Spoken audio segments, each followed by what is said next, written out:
If you're 60, 61, 62, 63, or 64 years old right now, and you think Service Canada doesn't pay you a single dollar until your 65th birthday, that belief could be costing you close to $17,000 a year, right now, tax-free, sitting in a government account with your name on it, and nobody at Service Canada is calling you to tell you it's there. Most Canadians grow up hearing the same story. OAS starts at 65, CPP starts at 65, or 60 if you take it early and eat the penalty. GIS is something your neighbor talks about after they turn 65. And for most of your life, that story was basically true. But there is a program built specifically to bridge that 5-year gap between 60 and 65, and it pays out real, spendable, tax-free money every single month. It's called the allowance, and if your spouse or partner has passed away, there's a second version called the allowance for the survivor. Today I'm walking you through both, dollar for dollar, form number for form number, so you know exactly whether this is sitting on the table waiting for you. John AJ, CRA and Service Canada Updates. I'm John AJ, and on this channel, we break down real CRA updates and Service Canada rules for Canadian seniors. If you haven't subscribed yet, hit that subscribe button right now so you never miss an official payment update. By the end of this video, you're going to know the exact dollar amount you could qualify for, the exact age window to apply, and the exact form number to search on the Service Canada website tonight. So stick with me, because point number 4 is the one thing almost every senior gets wrong, and it's the reason a lot of applications get delayed for months. Now, before we go further, I want to address something. Some of you watching this are thinking, John, if this was real, my accountant would have told me. My MP's office would have mailed me something. Here's the honest answer. This benefit has one of the lowest take-up rates of any federal senior program in the country, because most financial advisors are trained to talk about RRSPs and TFSAs, not obscure OAS Act provisions for the 60 to 64 age bracket. Accountants file your taxes. They don't automatically screen you for every Service Canada program you might qualify for. That's on you, and that's exactly why we're doing this video. Part 1. What is the allowance, and what is it worth? The allowance, what is it? Let's start with the plain English version, no government jargon. The allowance is a monthly, tax-free payment from Service Canada, part of the Old Age Security Program, designed for one very specific household situation. You are between 60 and 64 years old, and your spouse or common law partner is 65 or older and already receiving both the OAS pension and the Guaranteed Income Supplement, meaning your household income is low. Because your partner qualifies for GIS, that tells Service Canada your combined household income is modest.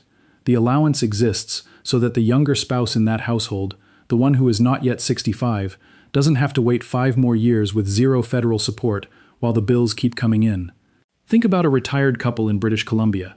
He's 67, collecting OAS and GIS because their retirement savings were modest. She's 62. Under the old assumption most people carry around, she gets nothing from Ottawa until she turns 65. Under the real rules, she may be eligible for the allowance the entire time, worth over $1,000 a month, deposited directly into their account, completely tax-free. What is it worth? Up to $1,428 in 6-month. Now let's talk numbers, because numbers are what pay the hydro bill. As of the July to September 2026 quarter, the maximum allowance payment is $1,428.06 per month. That's up to $17,136.72 a year, and every cent of it is non-taxable. You do not report it as taxable income on your return, and it does not push you into a higher tax bracket the way some pension income can. I want to be very clear about one thing, because seniors write to me about this constantly. This is a maximum, not a flat rate everyone gets automatically. Your actual payment is calculated on a sliding scale based on your combined household income from the previous year. Right now, a couple's combined annual net income has to be under approximately $42,144 to receive any allowance at all, with the full maximum going to households at the very bottom of that scale. The lower your combined income, the closer you sit to that $1,428 ceiling. These dollar figures are also reviewed 4 times a year, every January, April, July, and October, and adjusted upward with the Consumer Price Index, so the amount you'd actually receive today is likely to be a little higher a year from now, never lower. I know some of you are already asking the skeptical question, and it's a fair one. Will taking this allowance reduce my spouse's OAS or GIS check? No, it will not. The allowance is a completely separate payment, calculated on top of what your spouse already receives. It does not shrink their OAS. It does not shrink their GIS. It is additional household income that exists purely because you are the younger spouse still waiting to turn 65. Part 2. What is the allowance for the survivor, and what is it worth? Now, there's a second version of this program, and it's for a different, more difficult situation. If you are between 60 and 64, and your spouse or common law partner has passed away, and you have not remarried or entered a new common law relationship, you may qualify for the allowance for the survivor instead. This one exists because losing a partner doesn't just mean an emotional loss. For a lot of households, it means the loss of a second income, a second pension, sometimes a second CPP contribution history. The federal government built this program specifically to soften that financial cliff for widowed Canadians who are not yet old enough for their own OAS pension. And because it's recognizing a single-income household rather than a couple, the maximum payment is higher. For the July to September 2026 quarter, the maximum allowance for the survivor is $1,702.34 per month. That works out to over $20,428 a year, tax-free, for someone who qualifies at the maximum level. To receive that top amount, your own annual net income generally needs to be under roughly $30,696, and again, that threshold is reviewed and adjusted quarterly. Picture a widow in Ontario, 61 years old, whose husband passed away 2 years ago. She's not working full-time anymore. Her CPP survivor's pension covers some of the gap, but she assumed, like most people, that nothing from the federal government kicks in until 65. If her income sits below that threshold, this program alone could be worth well over $1,000 a month landing in her account, on top of anything she already receives from a CPP survivor's benefit. Here's a skeptical thought some of you are having right now. Is this the same as the CPP survivor's pension? Am I double dipping, or is one going to cancel out the other? No and no.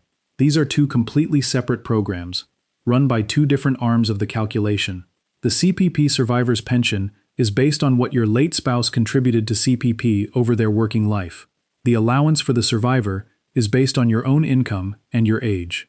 In most cases, you can receive both at the same time, and one does not disqualify you from the other. But your CPP survivor's pension does count as income when Service Canada calculates your allowance for the survivor amount, so a higher CPP survivor payment may mean a slightly lower allowance amount, not a cancellation of it. Part 3. Who qualifies, and the ISP-3008 form. Let's go through exactly who qualifies for each version of this benefit, step by step, so there's no confusion. For both the allowance and the allowance for the survivor, 3 baseline conditions apply to everyone. Number 1, your age. You must be at least 60 years old, but not yet 65. The month you turn 65, this benefit stops automatically, because that's when you transition onto the regular OAS pension and, if you qualify, the guaranteed income supplement. Number 2, your residency. You must have lived in Canada for at least 10 years since turning 18. This is the same basic residency principle that underpins OAS itself. Number 3, you must currently live in Canada, not be residing outside the country for an extended period, at the time you're receiving payments. Now here's where the two versions split apart. For the standard allowance, your spouse or common law partner must be 65 or older and must already be receiving both the OAS pension and the guaranteed income supplement. If your partner isn't collecting GIS, generally because your combined income is too high, you won't qualify for the allowance, because the whole program is built around supporting lower-income households where GIS eligibility has already been established. For the allowance for the survivor, you must be widowed, meaning your spouse or common law partner has died, and you must not have remarried or entered into a new common law relationship since that loss. If you do remarry or start a new common law partnership, your eligibility for this specific benefit ends, though you may still qualify for the standard allowance later if your new partner meets the criteria. I want to answer the question I know is sitting in a lot of your minds right now. Is this CRA approved? Is this actually a real legitimate program or some kind of scam angle? I understand the skepticism, there's a lot of noise online. This is not a CRA program at all. It's administered by Service Canada under the Old Age Security Act, the same piece of federal legislation that governs the OAS pension and GIS. It is not new, it is not experimental, and it is not something you apply for through a third party or a paid service. You apply directly, for free, through the Government of Canada. Now, the form number. If you're applying for the standard allowance on paper, the form you're looking for is ISP-3008, officially titled the Application for the Allowance. If you're applying for the survivor version specifically, keep in mind that Service Canada's online system will walk you through both, but write this number down, ISP-3008. Search that exact code on the Government of Canada website, canada.ca, and it will take you directly to the application. I'd strongly recommend applying through your My Service Canada account online rather than the paper form, because online applications typically process faster and let you upload supporting documents directly, but the ISP-3008 paper form is always available if you prefer mailing it in, or if you don't have reliable internet access. Part 4. How and when to apply. This is the part almost every senior gets wrong, and it's the single biggest reason applications get delayed. Service Canada recommends you apply 6 to 11 months before you turn 60. Not the month you turn 60, not after. Payments do not automatically start the day you become eligible. Processing takes time, and if you wait until your 60th birthday to even start the paperwork, you could be looking at several months without payments you were otherwise entitled to. Step 1. Mark your calendar. If you're 59 right now, this is your sign to start the process today, not next month. Step 2. Log into your My Service Canada account. If you don't have one set up yet, you'll need to register using your social insurance number and some identity verification, and I'd suggest doing that well before your application window opens, because account setup itself can take a couple of weeks if you need a security code mailed to you. Step 3. Complete the application either online through MISCA or by downloading and mailing in Form ISP-3008. If you're applying for the survivor version, you'll also need your spouse's date of death and, if you have it, their social insurance number handy, since Service Canada cross-references that information. Step 4, and this is the one people miss constantly, file your taxes every single year, on time, by April 30th.